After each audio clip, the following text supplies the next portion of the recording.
these reductions. He's putting forward a 5% cut to non-defense discretionary spending. He's putting forward reforms to mandatory programs that are on autopilot while keeping his commitment to American seniors by not making changes to Medicare and Social Security. Yes. Two quick questions. One, to go back to drill down a little bit on what John Carl asked. If the deficit is such a problem, why not at least cut the rate of increase to the defense and to the defense budget? And secondly, he has said promises kept, but we're cutting Medicare. How does that keep his promise to the American people? He's not cutting Medicare in this budget. What we are doing is putting forward reforms that lower drug prices, that because Medicare pays a very large share of drug prices in this country, has the impact of finding savings. We're also finding waste, fraud, and abuse. But Medicare spending will go up every single year by healthy margins, and there are no structural changes for Medicare beneficiaries. The defense budget, why not at least cut the rate of increase if the deficit is such concern, it's in the trillions? Why not cut at least the increase? Because he's the commander-in-chief, and he thinks it's important to secure the country. It's one of his most basic constitutional responsibilities. The military put forward a 5-year defense plan. It was done over a series of years about the needs, which gets back to John's question. We are going along with that 5-year defense plan. In addition, we're putting additional dollars towards the military construction funds that we have tapped. Fred. Yeah, thanks, Russ. Yeah, a couple. One, could you address two major drivers in long-term spending, which would be baseline budgeting and entitlement spending in general? And secondly, this seems maybe a little bit more ambitious in terms of savings than previous budgets you've proposed. And I wonder why that would be, since you're now dealing with a Democratic House, whereas in the past you might have been able to get more than 3. It's very in line with previous budgets. We balance in 15 years. Our first budget balanced in 10. One of the reasons that we were unable to balance quicker is because it gets harder each and every year that Congress doesn't go along with our spending reductions. You mentioned mandatory spending. It is a driver. We have more reforms than any president's budget in history. But look, what has happened for far too long is that Congress has blamed mandatory spending and then increased discretionary spending, which they have a vote on every single year by large degrees. They continue to let a paradigm exist in this country that says for every dollar in defense spending, we're going to increase non-defense spending by $1.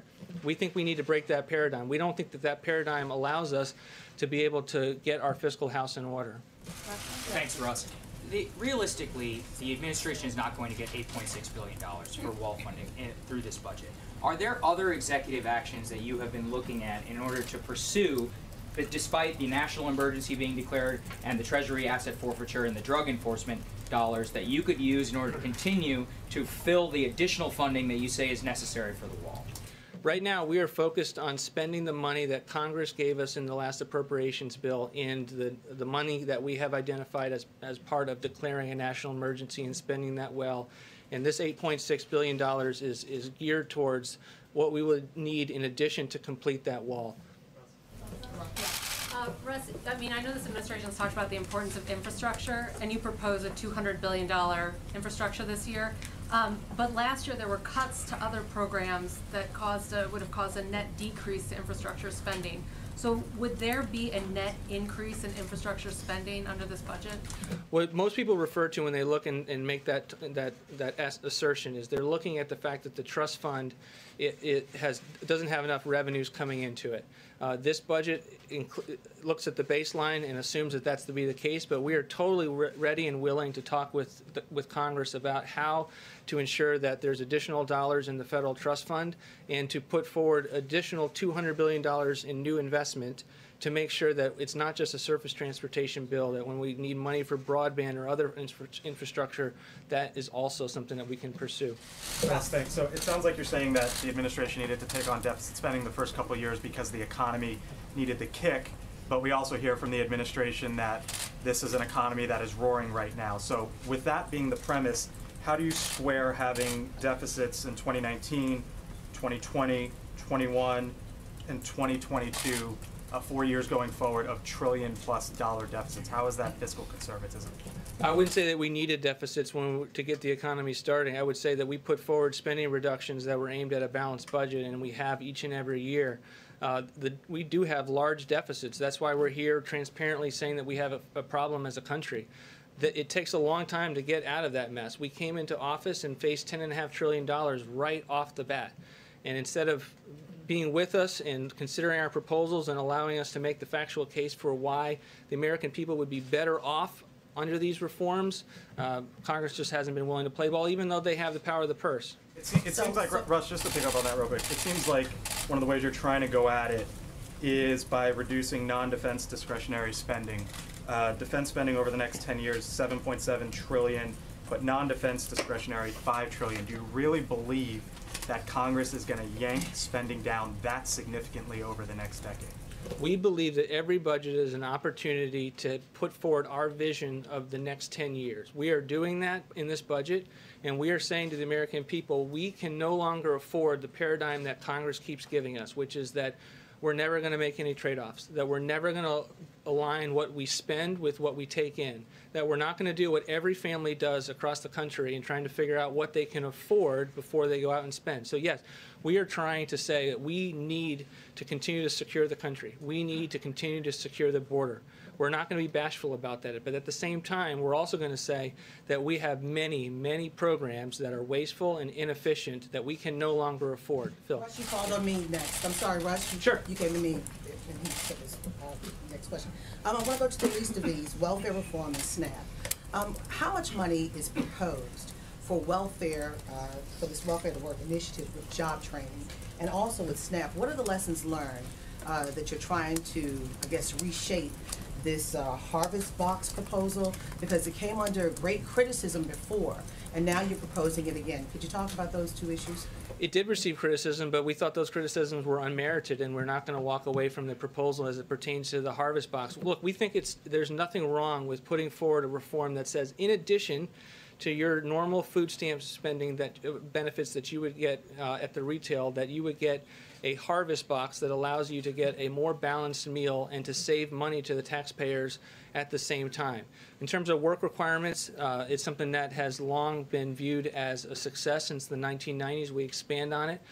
It is something that we have long viewed as important to be able to take the same principles of reducing dependency that we saw in TANF and then apply them to housing and to food stamps and to Medicaid. But there's Phil. some people, I'm sorry, but there's some people that slip through the cracks, and they may need job training. Are there funds proposed for job training if you're going to do this Welfare to Work initiative? Absolutely. The Department of Labor receives an adequate amount of funding in an era where we have $1 trillion deficits. There will be many, many workforce development programs that are funded as part of this budget. A lot of the discussion has been about. A lot of the discussion has been in terms of the federal debt, but can you address the federal unfunded liabilities? Where does that number stand right now, and what does this budget do to address, that much larger number? Look, we have a lot of debts as a country. We're trying to take it on head on. We're trying to say that $22 trillion is not acceptable, that we can't go forward with $1 trillion every single year, and that the way to start doing that is to pursue the types of reforms where we think that the American people will have an opportunity to see how their lives would be better off under our proposals. We do that in federal retirement benefits. We do that in student loans. We do that in welfare reforms. We think that in each one of these scenarios, we're going to be able to encourage the kind of conversation that allows us to get our house in order. Thank you. Thank you, Russ. Lastly, quick comment. We extend our prayers to the loved ones and friends and family of those killed in the tragic crash of Ethiopian Airlines Flight ET-302.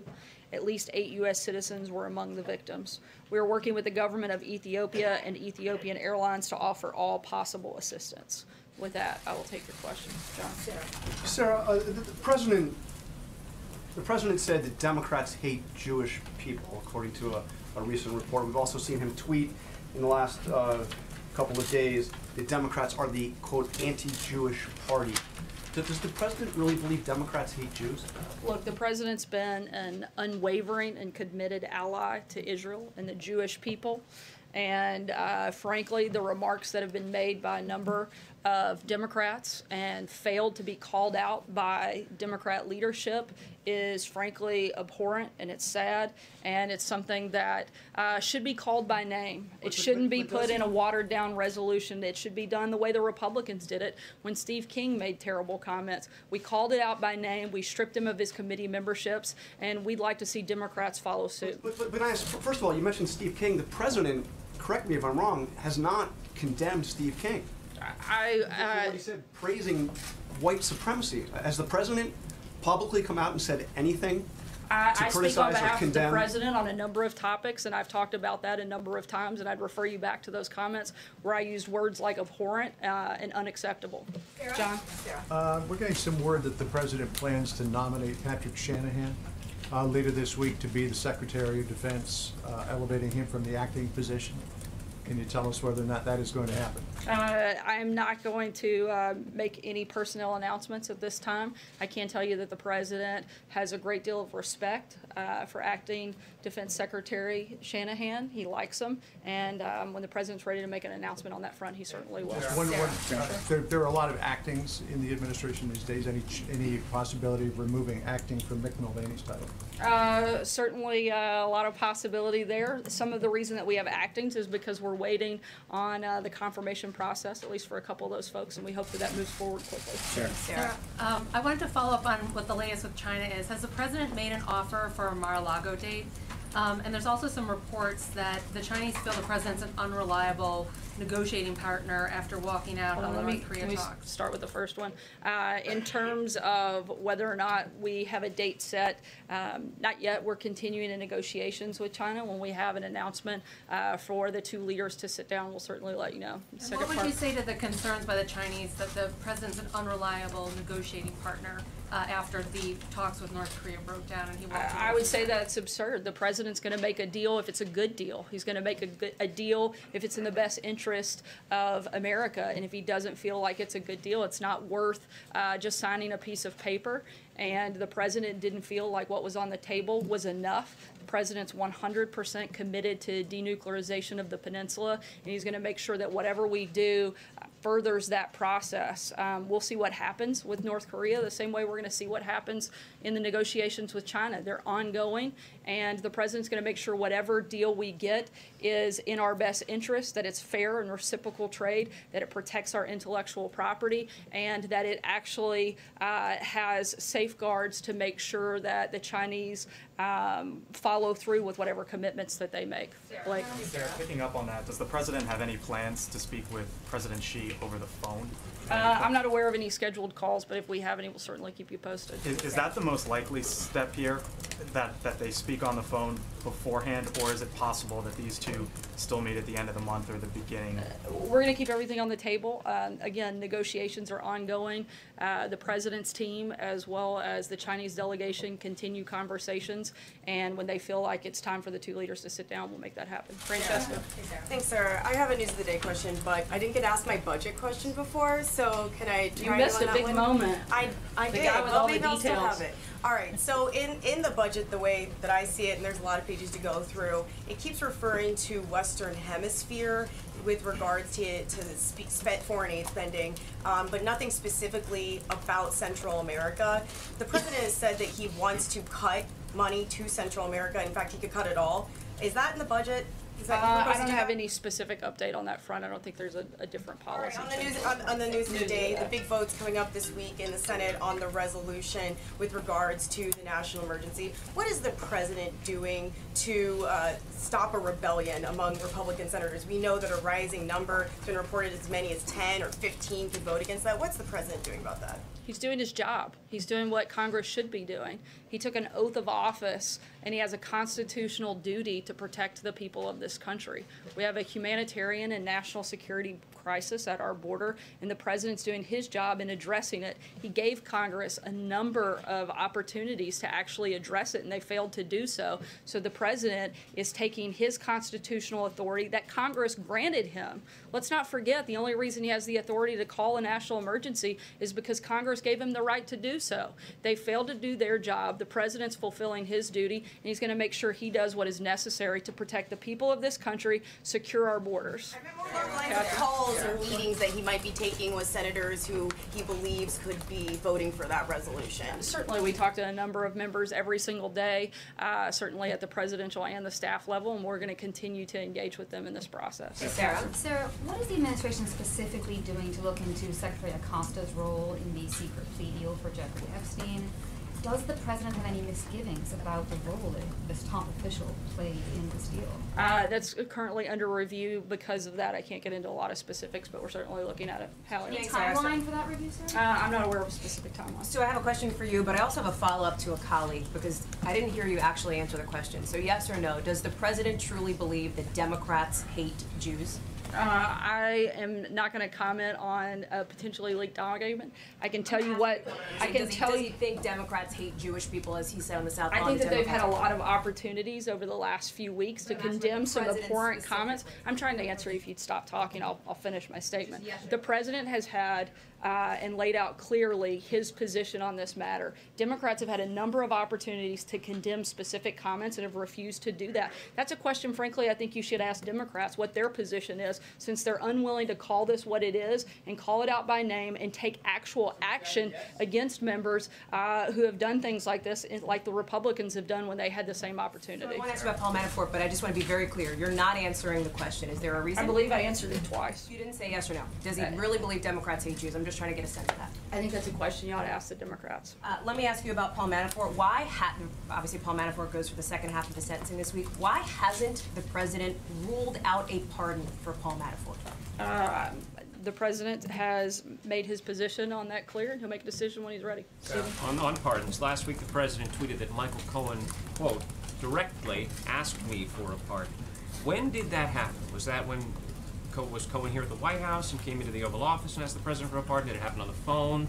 Do you have a date? Do we know when that happened? I'm not going to get into specifics of things that are currently under review by the Oversight Committee and other committees. What I can tell you is that Cohen's own attorney stated and contradicted his client when he said that he was aware that those conversations had taken place. We know that Michael Cohen lied to Congress prior to his testimony most recently, and we know that he's lied at least twice in that hearing. I think that it's time to stop giving him a platform, let him go on to serve his time, and let's move forward with matters of the country. One budget question, just to put it on the record, because a lot of people in the country want to know, is there anything in the president's 2020 budget request that has Mexico paying for the wall? As the president has stated a number of times through the USMCA trade deal that we look forward to getting passed soon, that'll be part of how that takes place. John? Thank you, Sarah. Two brief questions. Following up on John's personnel question, does the president have full confidence in Secretary Acosta, or is the Labor Secretary possibly leaving? I'm not aware of any personnel changes, but again, those things are currently under review. When we have an update, I'll let you know. The other question is the president in discussion about signing an executive order to undo Executive Order 13166, President Clinton's executive order. I was going to say, I hope you tell me what that one is. Yeah. President Clinton's executive order 19 years ago requiring multiple languages. A new executive order, I am told, would make English the official language in government. I'm not aware of a specific executive order that's been drafted, but that is the position of the White House. Jim? Yes, did the president ask Gary Cohen to intervene or block AT&T's merger with Time Warner? I'm not aware of any conversations around that matter. And just to get back to John and Hallie's question about the president's comments about Democrats and Jewish people, isn't that kind of rhetoric just sort of beneath everybody? And do you think that the president has thought at all going into this 2020 campaign that the rhetoric just needs to be lowered, whether it's talking about Democrats, the media, immigrants, or should we just plan on hearing the president use the same kind of language that we heard in 2016 and all through the first couple of years of this administration? Look, I think that the real shame in all of this is that Democrats are perfectly capable of coming together and agreeing on the fact that they're comfortable ripping babies straight from a mother's womb or killing a baby after birth, but they have a hard time condemning the type of comments from Congresswoman Omar. I think that is a great shame. The president has been clear on what his position is, certainly what his support is for the people and the community of Israel. And beyond that, I don't have anything further for you, I Jim. think that just sort of drags down the rhetoric in the debate when you're saying something that's just patently untrue. I mean, obviously Stating their policy positions is but not Democrats patently don't. But untrue. Democrats don't hate Jewish people. It's just silly. It's not true. I think they should call out their members by name, and we've made that clear. I don't have anything further for you. April? President, you know, Sorry, Jim. his April rhetoric Logan. after Charlottesville saying that there are very fine people on both sides in Charlottesville, essentially suggesting that there are very fine people in the Nazis. That's not at all what the president was stating. Not at any point. The president has been incredibly clear and consistently and repeatedly condemned hatred, bigotry, racism in all of its forms, whether it's in America or anywhere else, and to say otherwise is simply untrue. April. That's kind of along what I was asking, two questions, but that's kind of along what I was asking. Since the president did say that in Charlottesville, some very fine people on both sides, has he, in your opinion, or has he, for us, because I don't remember it, condemned the neo-Nazis in Charlottesville for their actions against the Jewish Americans there? The president has condemned neo-Nazis and called them by name, which is what we are asking Democrats to do when they see this same type of hatred. Deborah. Also, can we expect Sorry, to I'm going to keep moving. Deborah, go ahead. Can we expect to have briefings more often now, since there have been a little bit of changing atmosphere here? I haven't noticed a change in the atmosphere. I know that the president's the most accessible president in modern history. I know that he takes questions from you guys nearly every single day, and on days he doesn't, sometimes I do it from here. We answer hundreds of questions from reporters all over the world every day. We're going to continue to do that. Sometimes we'll do it from this room. Sometimes we'll do it in other venues and other platforms. And let me, in the new spending blueprint, the OMB, why did the OMB include money for the Yucca Mountain? I'm sorry, can you say it a little louder? Yes, I can. Why did the OMB include money for the Yucca Mountain nuclear waste repository? And what are the chances, it's in your spending blueprint, and what are the chances that Congress will actually enact that?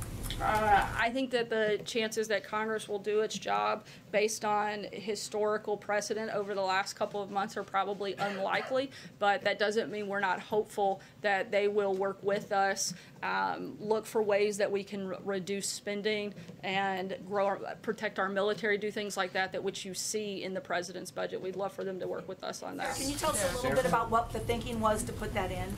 I'm not aware of any specific policy changes on that front or anything on there. I'll let you know if we have something. One last question, Paula. Sir, why did the president write a check to Michael Cohen for $35,000 in August of 2017 while he was here in the White House? What was that money for? I'm not aware of those specific About this, he specifically accused the president of engaging in a conspiracy to conceal campaign finance violations. He presented the check. The president's been clear that there wasn't a campaign violation. Beyond that, I can't get in. He didn't know about these hush money. Beyond that, I His can't. story has changed. Again, I would refer you back to the president's comments. That's not something I'm a part of, and I would refer you to the president's outside counsel beyond his comments. He did during his time in the White House. Does the White House deny that the president is individual one? I'm sorry? Individual one in the Southern District of New York. Again, the I'm not person going to who directed comment Michael on that Cohen? on an ongoing case. That's not something I would be a part of here at the White House, and I would refer you to outside counsel. What I can tell you is the president has stated his position and made it clear. Thanks so much, guys. Why did the president deny saying something that was caught on tape?